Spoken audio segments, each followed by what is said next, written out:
Welcome back. This is Riders of the Dawn. This is Stu. This is Jay. And what are we talking about today? I think we're going to talk about people's bad ideas about economics. Yeah, economics. Economic facts and fallacies. Wait, someone already wrote that. Someone already wrote that book. Yeah. And he's more famous than we are. So here's always a thing about economics, right? Economics...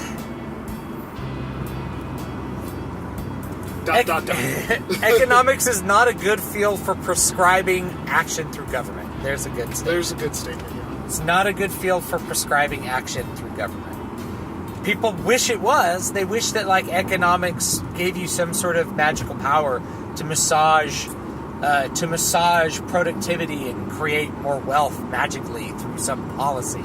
Yeah. But any wealth created through a policy only creates wealth relative to a worse policy that's preventing more wealth from growing. Yeah. Because the only way that you make wealth, you don't make wealth by taxing people. Right. Because that takes their wealth or the potential for wealth. You only make wealth when people make things. Yeah. Well, and that's the other thing is wealth is not wages. Wealth is not even liquid money. It's things. Yeah, things are wealth. Money is money, which is just it's an interchange between production and consumption. Yeah. Or production and investment, whatever you want to take your income and go do with it. And also the thing that people focus on is income.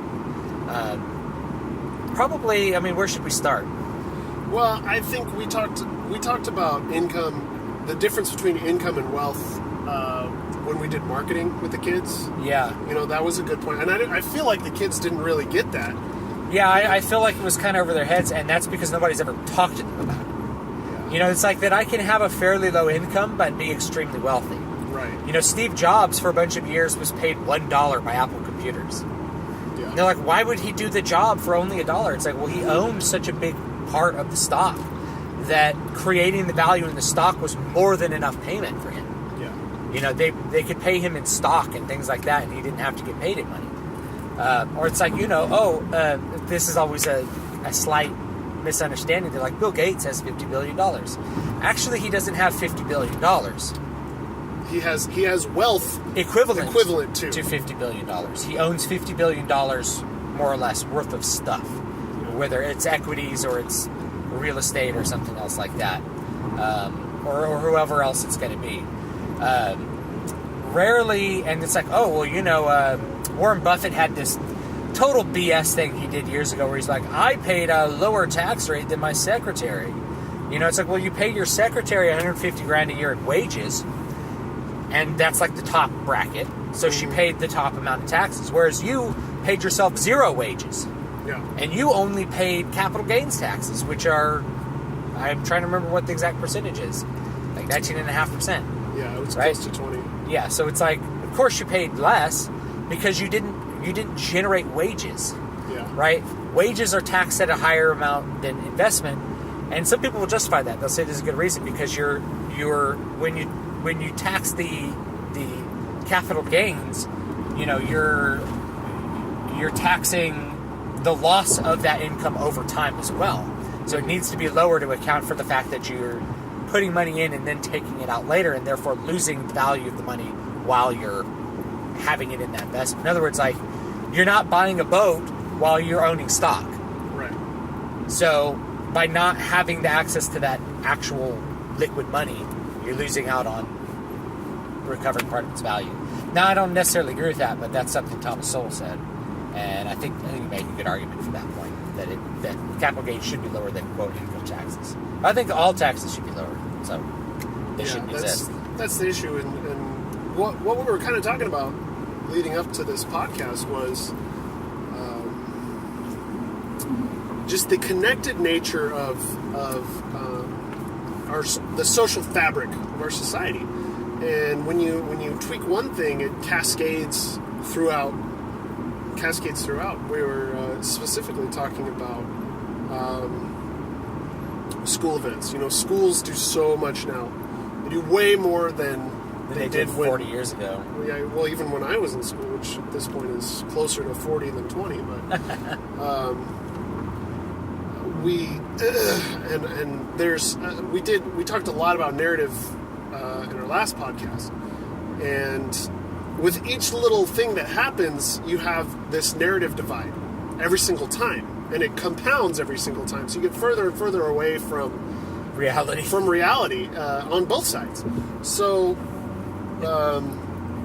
you have, let's say you have an after-school program. Well, we need to provide this after-school program for kids so that they have something to do after school. The one side of that narrative would be, schools spend money on an after-school program to help increase youth. Decrease dropout rates. Let's decrease dropout rates. The other side of that narrative is taxes are raised, local taxes raised, and to pay for kids to sit around and play video games in school buildings. Yeah, which is what our after-school program does. And then you go down from there and you say, well, why do we need this after-school program now when we didn't need it 40 years ago? Well, especially now, if you got kids, both parents have to work. So if both parents have to work, kids have to have a place to go. So yeah, school lasts 6 to 7 hours. Parents work 8 to 10 hours. Those things don't line up. Yeah. Yeah, and so then you have another narrative like, well, we really need these. We need to raise taxes so that we have a place for the kids to go. And then the split narrative of that is, if we lowered taxes, you wouldn't have to have both parents working. Yeah. And there's actually a very real truth to that, because a lot of people that are younger don't have a good idea of what it's like to not pay ridiculous amounts of taxes and value-added taxes on everything they buy. Now, in other countries, they have a specific value-added tax, meaning there's there's an extra sales tax on everything. You think of it like that. But the cost of things include taxes along the way for any product you buy. So when you buy gas, you're paying tax on it, right? But you're not just paying the tax on the gas. Is that the person who drove the gas to the gas station had to pay taxes on the gas they used, which gets factored into the cost of the gas you're buying. The person who's driving it had to pay insurance, had to pay taxes to their employee, had to pay taxes on this, had to pay taxes on that, had to pay registration for the truck. So all the taxes that got paid in the delivery of that good or service is then computed into extra value on that good or service, which you then pay for without realizing that you're paying those taxes. Like there's no such thing as a corporation paying taxes, because a corporation is not a person. Only people pay taxes. The question is, which people are paying them? Are you going to try to make the stockholders pay them? Are you going to make the customers pay them? Are you going to make the employees pay them? Those are the only real three options. Yeah. And I think what happens is the stockholders pay them, but the issue is most stockholders have their assets are tied up in an annuity, so they're not paying taxes until they start drawing on the annuity. Yeah. Well, I mean, you make like, let's say you're like, well, we want to tax greedy corporations. Like, what does that mean? We want to tax their income at 50%, create a 50% corporate tax. Well, what happens is that the corporation, rather than having to pay 50% tax on that, will reinvest it as a write-off. Yeah. And then when you reinvest it as a write-off, you raise the value of your stock, and that reduces the tax burden down to the capital gains tax, which the stockholders pay, rather than a 50% corporate tax. So you can make the corporate tax 90%, and the corporations still would pay it. Yeah, they just wouldn't pay it. It's like, at one point income tax was 90%. It's like, no one ever paid 90%, because anyone who made that much money didn't make it through wages. Yeah. You don't make $1 million in wages unless you're like a CEO of a company, and even then, probably not. Probably paid stock options or something else. Yeah. That's like more preferential because you can avoid the tax on it. Yeah, precisely. And people just don't think about that, because we're again more interested in the narrative. more interested in, I'm having a hard time. It's, I have to put things on credit cards and, but then you got these people they got $100 million in the bank. How can that happen? We should tax these greedy corporations, right? And you have people whose livelihood depends on spinning that narrative. Their livelihood literally depends. They're going to eat or starve based on whether or not they can spin that narrative all day. Yeah. And make people angry at the companies which provide them with things. Yeah. And that's the other thing. Like, okay, so there's this idea that, so there's two sides of this one too. Greed is bad, and then the other side, greed is good. Yeah. Where it's like, okay, there's all these people just trying to make money. They're just greedy assholes.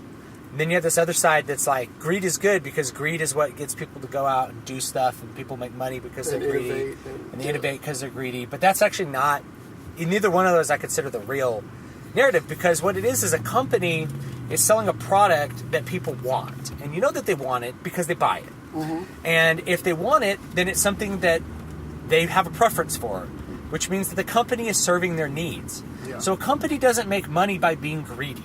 A company makes money by serving the needs of other people. Yeah. That's the only way you make money in life, guys, is that you offer value to other people. You serve other people's needs, and they pay you for it.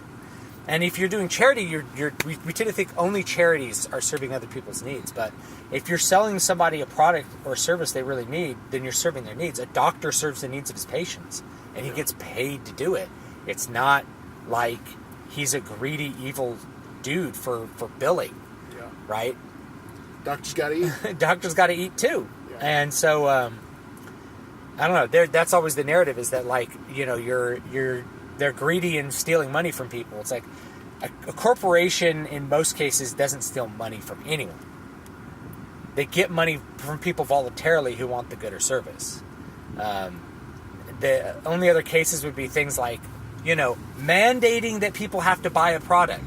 Like insurance. Yeah, like insurance. It's like an insurance company benefits directly from the use of force on people by forcing them to buy their product. Yeah. Or the other way that a corporation could steal money is through subsidy.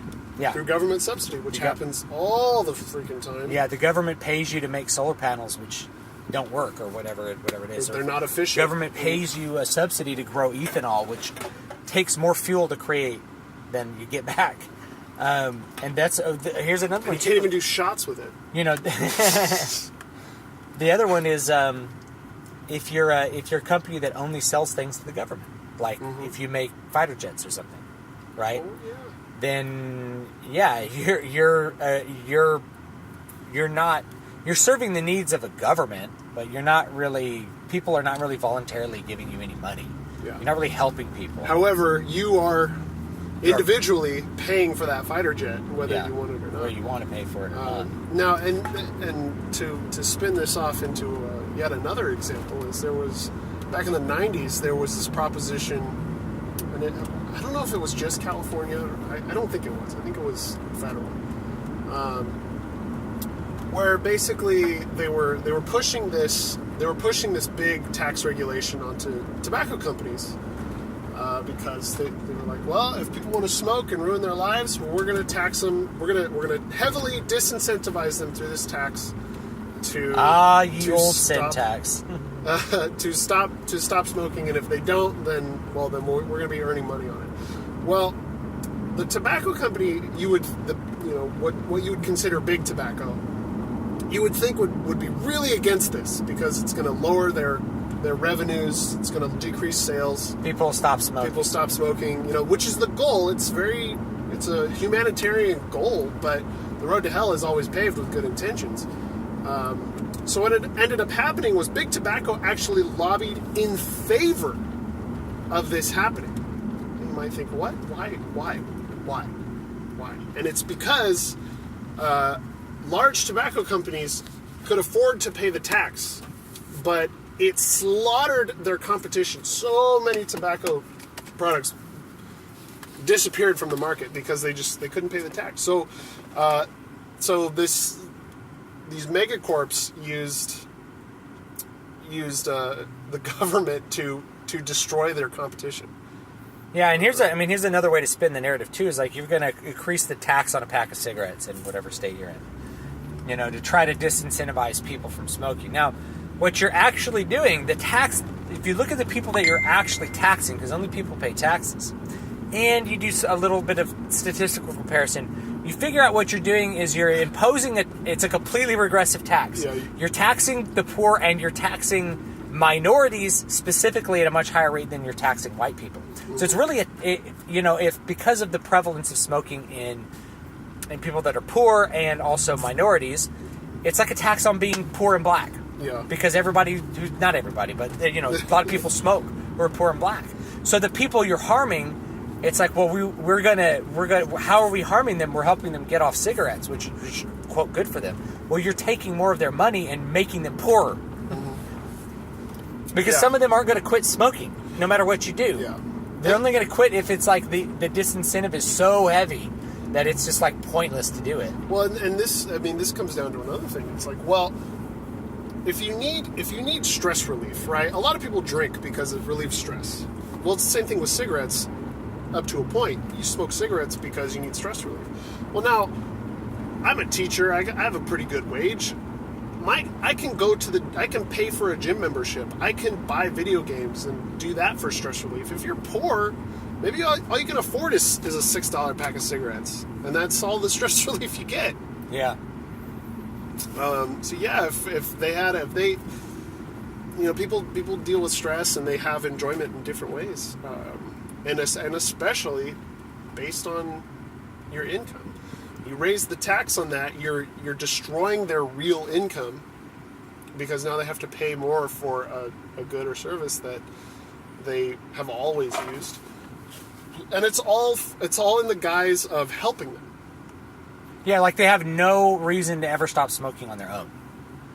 Right? Like everybody who smokes is too stupid and knows smoking's bad for you. And they'll only respond to financial disincentives. It's like, no. And then of course, like we have like little public interest things like Tobacco Free California. They're spamming ads about how bad vaping is, and it's like you realize that like that would get people. You claim this is a public health issue. Well, you should eliminate all taxes from vaping. Don't tax vaping. Don't that helps people stop smoking cigarettes, which are like a million times worse for them. Mm-hmm. So. Yeah. It's like, of course, big tobacco doesn't want you to stop smoking cigarettes. They don't want you to vape.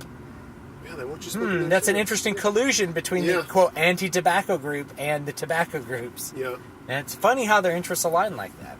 Well, and not only that, where do you think those ads are coming from? They're coming from your tax dollars. Man. Yeah, so you're taxed to do that. So and like the little government interest group that's like, we need to stop tobacco. In a very real way, if they stop tobacco, they'd be out of the job. Yeah. So it doesn't they don't really have a good incentive to do it other than like, I guess once we get everyone to stop smoking, what'll I do after this? It's like, I don't know. I guess I'll move on to the Mothers Against Drunk Driving group or something. Once everyone stops smoking, I guess I'll smoke weed every day. Yeah.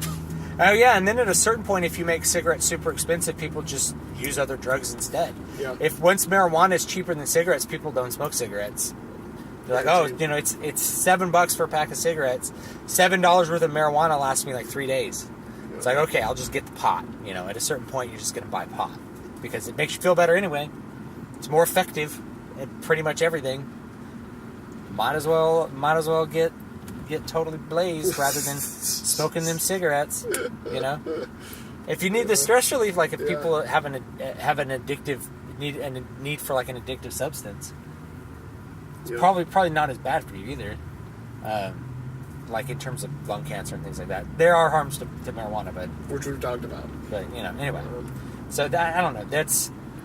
That's part of the way people sort of misunderstand things. Well, and I think the real, like, the topic of this podcast has really been people's behaviors are not serviced by government spending.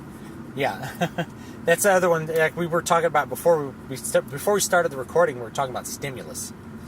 The idea of, quote, economic stimulus, which is an attempt to raise the velocity of money. Now, velocity of money is really how quickly is it changing hands? Yeah, how often? Like, if you have $100, how many hands does it go through, and how quickly? That's the velocity of money. And so the idea of stimulus is that, like, the economy is bad, therefore we need people to spend more money more often to make it good. And it's like, how are we going to do that? Well, I have an idea. It's like, we'll increase government spending, because when the government spends $100, now that person has $100 and he's going to spend it, right? But you go and you look at the data, and it turns out you can't really manipulate velocity of money like that. Mm-hmm. It just doesn't work. You know, that if people get $100, if they still feel like money will be scarce in the future, they won't spend it. It doesn't matter.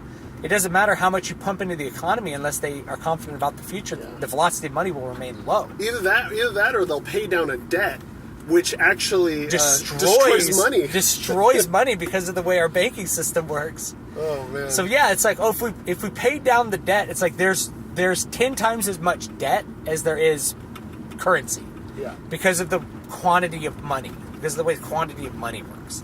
Which is that you deposit $100 and then the bank lends out 90 of that, or, you know, whatever they hold in reserves. It's usually 10%. They lend out like $90, and then that $90 gets deposited, and then before you know it, you have $1,000 worth of debt on $100 worth of currency.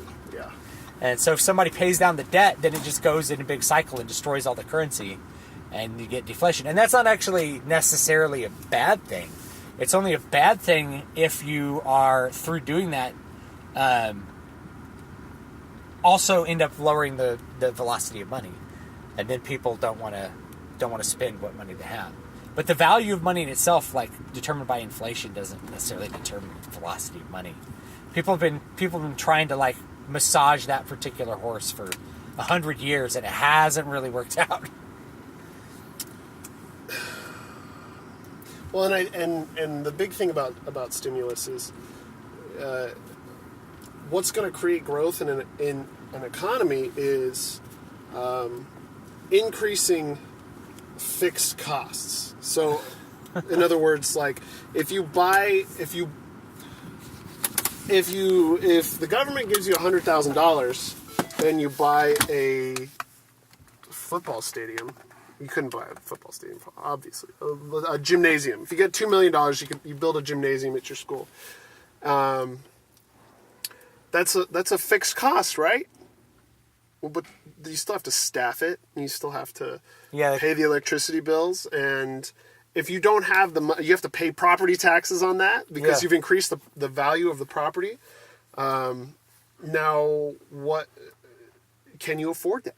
And most of the time, I mean, I remember there was this big controversy with that home improvement show that like they would come through and like fix people's houses. Do you remember this? They were in Fresno. Oh, I don't remember this. There was this home improvement show that like it basically showed up at people's doorsteps and took their shanties and built them, made them really nice for free, and it was this big emotional thing. I don't remember the name of the show though. And it turns out that almost every family that they did that for, and they were doing it out of charity, out of kindness, almost every single family they did that to lost their home because they couldn't pay the new property tax. After the renovation. Yeah, after the renovation. I mean, it's really like heartbreaking to think about. You know, you really want to do good for someone, and because of the property tax, they lose their house. And you know, though, we're running out of time on the podcast, but another thing is like homelessness only exists because of our banking system. We could talk about that some other time. But attempts to stop homelessness really have to do with the way that we've arranged our society to prevent people from being able to afford housing of really, really low quality. Like we need to save the poor people by making sure that every apartment has to be up to this code, right? Because every person deserves a safe place to live. Mm-hmm. And it's like, why? How come there's all these homeless families? It's like, well, you know, they can't afford that much money to live in, or they have to live 3 families to an apartment, and in much worse conditions for actual living conditions than if their electricity hadn't been up to code, right?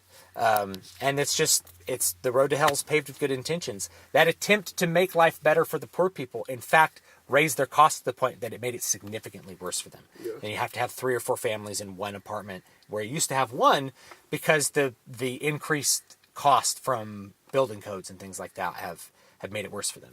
Well, that and zoning laws. Yeah, zoning laws you as have well. you have to have certain number of feet away from the house. Yeah, and you the can't have open space laws that you you can't have have in, like, San domiciles Francisco. small enough that were up to code that would That accommodate. accommodate poor people. And then in the course of that, they never get ahead because all of their money's being siphoned off and they can't save it. Yeah. You know, you have 2-income households that live paycheck to paycheck and literally can't reduce their expenses anymore by any sort of reasonable amount. And because of the market they live in, they won't ever achieve a retirement until they're in like a government home. You know, that's crap. It's brutal. All right, this has been Riders of the Dawn. Yeah. Let's see. You can find me at MatthewJWellman.com. Find me at davidvstewart.com and dvspress.com. We will see you Next time! in the future.